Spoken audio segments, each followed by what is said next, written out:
High guys, welcome back to my channel Payel world. আশা করি তোমরা সবাই ভালো আছো, সুস্থ আছো।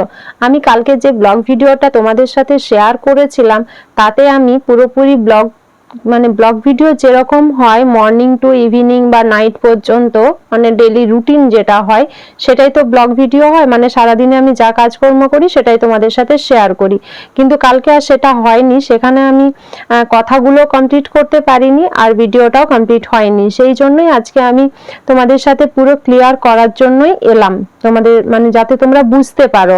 তো সকালে ঘুম থেকে ওঠা রেগুলারই ঘুম থেকে উঠে একটা তাড়াহুড়ো ব্যাপার থাকে, তো সেই কারণে সকালে ঘুম থেকে উঠে একটুখানি ফ্রেশ হয়ে নিয়ে তারপরেই যেতে হয় রান্নাঘরে। রান্নাঘরে অনেকটা লং টাইম কেটে যায়। সকালের কোনো কল রিসিভ করা, যেটা আমার বলার কারণ এগুলো অনেকটা ভুলেরও শিকার হয় মানুষ, অনেকে অনেক কিছু ভেবে নেয়। তাহলে আমি যদি সেটা ক্লিয়ার করে দিই তাহলে সেটা ভাববে না, কিন্তু ফোন করে আর ক্লিয়ার করার মতো অবস্থা থাকে না, সেটা ডিটেলসে আমি যাচ্ছি না। তো সকালে কল রিসিভ করা বা সকালে কারোর সাথে কথা বলা এটা হয় না, কারণ সকালে আমার অনেকটা তাড়াহুড়োর মধ্যে থাকে, রান্না বান্না অনেকটা কাজের মধ্যে দিয়ে যেতে হয়। সেই কারণে সকালবেলা সেটা আমার সম্ভব হয় না। তো সকালে রান্না করতে গিয়ে যা কন্ডিশন আমি তো দেখালাম তোমাদের, এটা আমি প্রায় হয়ে গেল 20-25 দিন ধরেই হচ্ছে। বর্ষাকাল যেহেতু বৃষ্টি হচ্ছে, প্রথমে যখন আসি তখন আমি এগুলোর ফেস করিনি, বুঝতে পারিনি বা জল এভাবে পড়তো না। তারপরে যখন আস্তে আস্তে জল টানতে শুরু করলো, বৃষ্টি হচ্ছে, রেগুলারই বৃষ্টি হচ্ছে, কখনো বেশি কখনো কম, এরকম হতে হতে হতে হতে পরে যখন আমি এটা দেখতে পেলাম যে জল জমছে আর সেই জলটা এভাবে গড়িয়ে গড়িয়ে পড়ছে, তো আমি শুকনো কাপড় দিয়ে মুছে ফেলতাম, কিছু বলতাম না। কারণ আমি যদি কিছু বলি, বাড়ির মালিককে যদি বলি, তো উনি হয়তো বলবেন যে এটা, উনি হয়তো না বলেছেন বলেই আমি কথাটা বলছি, উনি বলেন যে এটা আমার ভাগ্যের দোষ, আমার ভাগ্য খারাপ, তাই এরকম হয়েছে। ওনার 45 বছরের বাড়িতে কখনো এরকম হয়নি। তো এটা শুনতে আমারও খুব খারাপ লাগে যে আমি আসার পরে ওনার বাড়িতে এত ফল্ট বেরোচ্ছে। তো এটা আমারও শুনতে খারাপ লাগে বলে আমি কিন্তু সেভাবে বলি না। তো যাই হোক, এবারে মা বলেছেন বলতে উনি এসে দেখেও গেলেন, ওনার খারাপ লেগেছে সেটাও উনি প্রকাশ করলেন। আর আমার কিছু বলার নেই, তোমরা তো বুঝতেই পারছো, কারণ যারা বোঝার তারা এমনিতেই বুঝতে পারবে যে আমি কি বলতে চাইছি, আর দেখতেও পাচ্ছ তোমরা। তার পরিষ্কার করে গোটা গোটা করে বোঝানোর কোনো মানে হয় না। তো সেই জন্য সকালের ওই রান্না একটুখানি রেসিপি আমি তোমাদের সাথে শেয়ার করেছিলাম, তাড়াহুড়োর মধ্যে থেকেই একটুখানি রেসিপিটাই শেয়ার করেছিলাম। ডেলি ব্লগ আমি আর করতে পারিনি বা আমার ইচ্ছেও হয়নি। সত্যি কথা বলতে ডেলি ব্লগ শেয়ার করতে আমি চাই, আমার খুব ভালো লাগে, আমি চ্যানেলে এসেছি ডেলি ব্লগ করার জন্য, কিন্তু মেন্টাল ভাবে আমি যেন একটু উইকই হয়ে গেছি বলতে পারো। আগে এতটা উইক ছিলাম না, এখন বিভিন্ন কারণে এত বেশি ভেবে ফেলি যে আর কাজ করার এনার্জি থাকে না, যে ভিডিও বানাবো সেগুলো প্রপারলি তৈরি করে তোমাদের কাছে প্রেজেন্ট করব, সেটা আমার দ্বারা সম্ভব হচ্ছে না, এটা আমি পরিষ্কারই বলে ফেললাম। এরপর রান্না করতে করতে যেহেতু ওনারা বাড়িতে নেই এখন, সেহেতু হচ্ছেটা কি বলতো, গেটে তালা লাগানো সম্ভব হয় না। সকালে উঠে তালা খোলা হয়, আবার সন্ধ্যেবেলায় ঢুকে যাওয়ার পরে তালা লাগিয়ে দেওয়া হয়। সারাদিন তো তালা খোলা লাগানো, বেরোচ্ছি ঢুকছি, এটা তো সম্ভব হয় না। তো সেই কারণে যে যখন পাচ্ছে আসছে, ঢুকছে বেরোচ্ছে। এবারে আমারও না এটা খুব খারাপ লাগে, কারণ সারাদিন আমি থাকি একা, এবারে যে যখন পারবে আসবে যাবে, এটা তো আর সম্ভব হয় না বলো তো।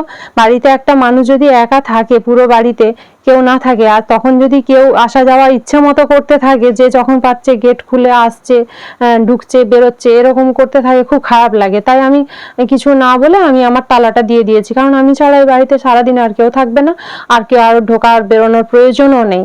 আর আমারও কোনো বন্ধু বান্ধব আসবে বা কেউ আসবে সেরকম তো ব্যাপারটা নেই, তাই আমি আমার নিজের তালা লাগিয়ে দিই। তাহলে আমার কেউ ডাকবে, তাহলে আমি বুঝতে পারবো, মনে হলে খুলবো, না হয় খুলবো না। কারণ ওনার বাড়িতে কিছু ফল ফুলের গাছপালা রয়েছে। এবারে আমি জানো তো কোনোদিনই কাউকে না বলে কারো গাছে আমি হাত দিই না, আমি প্রয়োজনই মনে করি না। আমার যতটুকু যা প্রয়োজন হয় ফুল বাইরে থেকে কিনে নিয়ে আসি।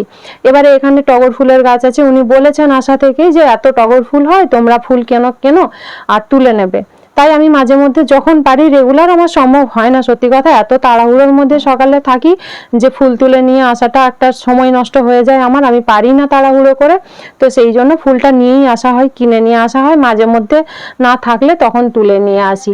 আর এছাড়া তো আমি না বলে কখনো কারো কাছে হাত দিই না, আর আমার এটা একদম ভালো লাগে না। থাকি তো পরের বাড়িতে ভাড়াই, তাও আবার কেন লোকের কাছে হাত দিই বলো তো? যেখানে নিজের কোনো জিনিস থাকে না তার উপরে কোনো অধিকারই থাকে না, পরের জিনিসের উপরে আমার আর অধিকার ফলানোর কোনো মানসিকতা কোনোদিনই ছিল না, আর এখনো নেই। এখন তো দিনে দিনে বয়সটাও নিজের বাড়ছে, তাই এখন আর এসব ভালো লাগে না যে কারো একটা ফুল বা কারো একটা ফলে হাত দেওয়ার দরুন আমাকে কথা শুনতে হোক বা এইসব। এগুলো ছোটবেলায় বাচ্চা শিশু অবস্থায় ভালো মানায়, এগুলো বুড়ো বয়সে মানায়ও না। তাই আমি কখনো কারো গাছে কখনো হাত দিই না। আমার ঘরটুকু ভাড়া নিই, আমি যখনই যেখানেই থাকি না কেন আমি তখন ওই ঘরের ভেতরেই পরিষ্কার পরিচ্ছন্ন রাখি বা ঘরের ভেতরেই থাকি। বাইরে বাগানে ঘোরা, দেখাশোনা করা, ফল ফুল তোলা, চুরি করা, এগুলো আমার ভালো লাগে না, আমি পছন্দ করি না। তো সেই কারণে আমার দেখাও সম্ভব হয় না। এরপরে ফুল রয়েছে গাছে, ফল রয়েছে, লঙ্কা গাছে লঙ্কাও রয়েছে। এরপরে যে যখন পাচ্ছে ঢুকছে বেরোচ্ছে, তাহলে তো যে যখন পাবে তুলেও নিয়ে যাবে, তাহলে দোষটা কার হবে? যে সারাদিন থাকে তার। এটা সাধারণ ব্যাপার, সেই জন্যই আমি তালাটা দিয়ে দিয়েছি। আর এই ভিডিওতে আমার এতগুলো কথা বলার কারণ যে শুধু তোমাদেরকে জানানো তা নয়, আমার জেঠিমা মানে উপরের বাড়িওয়ালা জেঠিমাও আমার ব্লগ ভিডিও দেখেন, তো সেই জন্যই আমি বললাম জেঠিমা তো সামনে নেই যে আমি জেঠিমাকে বলতে পারবো বা উনি দেখতে পাবেন, তাই ভিডিওর মাধ্যমে যদি উনি আমার কথাগুলো বুঝতে পারেন বা দেখেন তাহলে অনেকটা সুবিধা হবে, বুঝতে পারবেন, তাহলে অন্তত ভুল বোঝাটা থাকবে না। আমি কখনো চাই না ভুল বোঝাবুঝি হোক। দুদিন থাকি বা একদিন থাকি, থাকাটা কতদিনের সেটা ঈশ্বর যতদিন যার বাড়িতে রাখবে আমাকে ততদিনই আমাকে থাকতে হবে। আমি চাইলে তো কোনো পরিবর্তন করতে পারবো না। তাই সেই জন্য আমি এ নিয়ে কোনো কথা বলতে চাই না, শুধু একটাই কথা বলতে চাই যে আমি ভালোবেসে থাকতে চাই, ভুলের শিকার আমি হতে চাই না, আমার এটা একদম ভালো লাগে না। তাই আমি নিজের তালা দিয়ে দিয়েছি, যতদিন ওনারা না আসছেন ততদিন আমারই তালা দেওয়া হবে। উইথাউট পারমিশন আমি গেটের মধ্যে কাউকে ঢুকতে দেব না। আর ফল ফুল যেহেতু আমি ঘরের মধ্যে রয়েছি, আমি দায়িত্ব সহকারে সেগুলো দেখভাল করব। সেটা আমার দায়িত্ব যে তার বাড়িতে যেন কোনো ক্ষতি না হয় বা তার গাছের কোনো ক্ষতি না হয়, তার ফল ফুল কেউ না নিয়ে যায়, সেই দায়িত্বটা অবশ্যই ভালোভাবে পালন করব। রয়েছি যখন মানুষ হিসেবে মনুষ্যত্ববোধ তো একটু হলেও আছে, সব তো আর বিক্রি করে দিইনি ভাড়া বাড়িতে থেকে, তাই না? তো যদি কোনো ভুল ত্রুটি হয়ে থাকে তোমরাও বিবেক বিবেচনা দিয়ে বিচার করে আমাকে বলো যে আমি ঠিক করেছি কি ভুল করেছি। তোমরা যদি বলো যে আমি যেটা আমার করাটা ঠিক, যে তুমি এটা করো, তাহলে আমি সেটাই করব, তোমাদের কথা মতনই আমি সেটাই ঠিক মনে করে করব, ঠিক আছে? তো সবাই ভালো থেকো, সুস্থ থেকো, আর রেগুলারই ব্লগ দেওয়ার চেষ্টা করছি। তোমাদের ভালোবাসা আমার খুব প্রয়োজন। সবাই হাসি খুশি থেকো। আজকে এতটাই, মানে আজকে তো কোনো ব্লগ নয়, এগুলো বলার খুব দরকার ছিল, সেই জন্য তোমাদের সাথে শেয়ার করলাম। যদি আমাকে ভালো লেগে থাকে বা একটু আমাকে ভালোবাসতে পারো তোমরা, তাহলে আমার চ্যানেলটাকে লাইক কমেন্ট শেয়ার সাবস্ক্রাইব করে এগিয়ে যেতে সাহায্য করো। সবাই সুস্থ থেকো, ভালো থেকো, হাসি খুশি থেকো, সবাইকে ভালোবেসে থেকো। জীবনটা খুব ছোট, কতদিনই বা থাকবো, সেখানে ভালোবাসাটাই সব থেকে বেশি ইম্পর্টেন্ট। চলো, bye bye and take care. Next আবার দেখা হবে নতুন কোনো ভিডিও নিয়ে।